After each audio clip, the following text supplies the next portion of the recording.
போட்டித் தேர்வு தயாராகும் அனைவருக்கும் அதியமான் குறித்து வணக்கம். டிஎன்பிஎஸ்சி மேக்ஸுக்காக ஒரு கோர்ஸ் வந்து நம்ம லாஸ்ட்டு மந்த் ஜூலையில் 21 ஸ்டார்ட் பண்ணியிருந்தோம். சரிங்களா, ரொம்ப மினிமம் ப்ரைஸில். ஸோ உங்களுக்கு வந்து கம்ப்ளீட் சிலபஸ் வந்து கவர் பண்ணுறதுக்கான மேக்ஸுக்கு மட்டும் வந்து பார்த்திங்கன்னா ஒரு ஸ்பெஷல் கோர்ஸ். டெய்லி வந்து பார்த்திங்கன்னா ஒரு 1.5 ஹவர் கிளாஸஸ் வந்து பார்த்திங்கன்னா நடக்கும். லைவ் ப்ளஸ் ரெக்கார்டர் ரெண்டுமே வந்து சொல்லியிருந்தோம். ஸோ லைவ் கிளாஸஸாகவே டீச் பண்ணுறதா சொல்லியிருந்தோம். ஸோ அந்த பேட்ச் வந்து இப்போ ஒரு 10 days ஆகிட்டு போயிட்டுருக்கு. ஸோ இந்த மந்த் ஆகஸ்ட்டுக்கு வந்து பார்த்திங்கன்னா சார் இன்னும் சில பேர் வந்து கேட்டிருக்கீங்க. ஸோ அந்த பேட்ச் வந்து நான் லாஸ்ட் மந்த் வரைக்கும் இருக்கும், யூஸ் பண்ணிக்கோங்க அப்படின்னு சொல்லியிருந்தோம். இப்போ அதை வந்து க்ளோஸ் பண்ணிட்டோம். சரிங்களா, இப்போ நியூ பேட்சஸ் நிறைய என்கொயரிஸ் வந்து கேட்டிருக்கீங்க. ஸோ அதே நிறைய பேர் வந்து ரொம்ப மினிமம் ப்ரைஸ் ₹100 வந்து நம்ம பே பண்ணி என்ரோல் பண்ணிக்கோங்க அப்படின்னு சொல்லியிருந்தோம். அதில் கிளாஸ் இருக்குது, டெஸ்ட்டு, ஒரு டாபிக் வந்து டெஸ்ட் நம்ம கொடுத்துட்ருக்கோம். ஒரு டாபிக் வந்து பார்த்திங்க அப்படின்னா 30 கொஷின் 50 கொஷின் அந்த மாதிரி வந்து கொடுத்துட்ருந்தோம். ஸோ இப்போ வந்து பார்த்திங்க அப்படின்னா நியூ பேட்ச் வந்து இன்னும் நம்ம 1 வீக்கில் வந்து நம்ம ஸ்டார்ட் பண்ணுறோம். சரிங்களா, ஸோ இது வந்து கொஞ்சம் உங்களுக்கு வந்து டைம் கொடுத்தே வந்து பார்த்திங்க அப்படின்னா கிளாஸ் இருக்குது தான், ஒன்றும் அர்ஜென்ட் இல்லை. ஒரு 30 days 45 days அப்படிங்கிறது வந்து பார்த்திங்க அப்படின்னா ஒரு மினிமம் ஒரு 3 monthsக்கான வேலிடிட்டியோடு இருக்கக்கூடிய கோர்ஸாக வந்து நம்ம வந்து கொடுக்க போகிறோம்.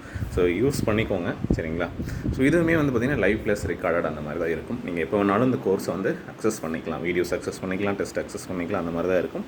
சரிங்களா, ஸோ அதுக்கான அனௌன்ஸ் மட்டும் நான் வந்து சீக்கிரமாக கொடுக்குறேன். நம்ம அதியமான் ஆப்பை மறக்காமல் டவுன்லோட் பண்ணிக்கோங்க. அதில் தான் இந்த கோர்ஸஸை நீங்கள் பர்ச்சேஸ் பண்ணிக்க முடியும். ஸோ அதுக்கான அனௌன்ஸ் மட்டும் கிளாஸ் ஸ்டார்டிங் டேட்டும் நான் வந்து அடுத்த வீடியோவில் இன்ஃபார்ம் பண்ணுறேன். சரிங்களா, ஸோ நிறைய பேர் எக்ஸ்பெக்ட் பண்ணிட்டு இருந்தீங்கன்னா இன்ஃபார்ம் பண்ணுங்கள். மார்னிங் பேட்ச் இப்போ வந்து பார்த்திங்கன்னா கிளாஸஸ் வந்து ஈவினிங்கில் வந்து 5:30 to 7:30 மேக்ஸிமம் முடிக்கிற மாதிரி அந்த டைமுக்குள்ளே ஸ்டார்ட் பண்ணி 7:30 முடிக்கிறது தான் பிளான். மேக்ஸிமம் 7:30 எல்லா கிளாஸஸ் முடிச்சிருவோம். சரிங்களா, ஸோ 5:30 6 o'clock இந்த மாதிரி ஸ்டார்ட் ஆகும். அந்த டாப்பிக்கை பொறுத்து நமக்கு 1 hour போதும் அப்படின்னா நம்ம 6 o'clock அந்த மாதிரி ஸ்டார்ட் பண்ணுவோம், இல்லை 6:30 ஸ்டார்ட் பண்ணுவோம்.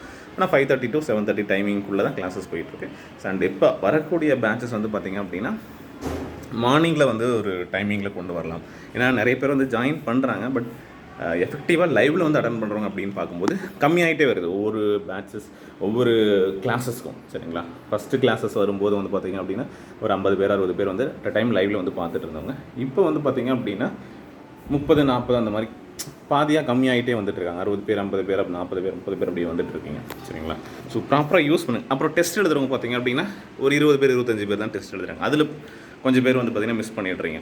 மெதுவாக எழுதுவீங்க, பட் டைமுக்குள்ளே சீக்கிரம் ஃபாலோ பண்ணிவிட்டு ரெகுலராக பண்ணிவிட்டு வாங்க. அப்போ தான் உங்களால் வந்து முடிக்க முடியும் அப்படிங்கிறத நான் சொல்கிறேன். ஸோ இப்போ ஸ்டார்ட் பண்ணுறது வந்து மார்னிங் டைமில் வந்து ஸ்டார்ட் பண்ணலாம் அப்படிங்கிற ஒரு ஐடியா. ஸோ மார்னிங்னா எந்த டைமிங்கில் வில்லிங்காக இருக்கும் அப்படிங்கிறது உங்களுடைய கருத்துக்களை கீழே கமெண்ட்டில் போடுங்க.